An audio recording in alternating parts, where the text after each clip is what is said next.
Harihara Veeramallu cinema వస్తే మేము తగ్గుతామని నాగవంశి గారు ఆల్రెడీ చెప్పారు. సో మరి మీరేమనుకుంటున్నారు? తగ్గదన్నా. ఎందుకోసమని? విజయ్‌కి ఎంత ఫాలోయింగ్ ఉందో నాకు తెలుసు.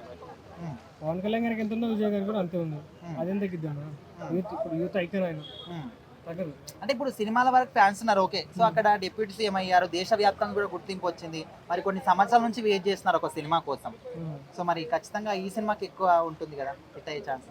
ఈయన కూడా ఎప్పటి నుంచో వెయిట్ చేస్తున్నాడు. విజయ్ దేవరకొండ కూడా. ఇప్పుడు ఆయనకి ఎంత ఉందో ఈయన కూడా ఎంత ఉంది. ఓకే. సో ఈయనకి ఖచ్చితంగా ఇప్పుడు ఫ్లాపులు పడ్డాయి కదా. ఆ. ఆయనకు హిట్ కావాలి, ఆయన కూడా కోరుకుంటారు వాళ్ళ ఫ్యాన్స్. వెనక్కి అయితే తగ్గనంటారు. మరి నాగవంశి గారు చెప్పారు కదా ఒకవేళ హరిహర వీరమల్లు సినిమా వస్తే మేము వెనక్కి తగ్గుతామని. తగ్గదు ఆ. సో ఖచ్చితంగా ఇది 2 సినిమాలకి పోటాపోటీ ఉంటుంది అంటారు ఆ రోజు. ఖచ్చితంగా. ఓకే. అంటే ఇప్పుడు సరే ఈ 2 సినిమాలకు కంపేర్ చేస్తే ఏ సినిమా ఎక్కువ హిట్ అవుతుంది అనుకుంటున్నారు? Kingdom bro.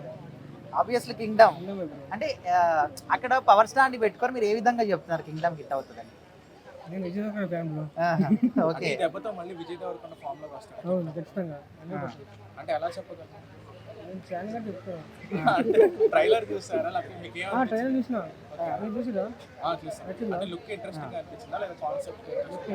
కాన్సెప్ట్ ఉంది, వైలెన్స్ ఉంది, అన్నీ ఉన్నాయి ఇంకా.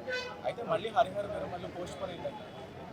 అదే పోస్ట్ అంటే మళ్ళీ అంటే ఇప్పటికి చాలా సార్లు పోస్ట్ పోన్ అయింది కదా. అది మనకి అది డైరెక్ట్ అడగాలి.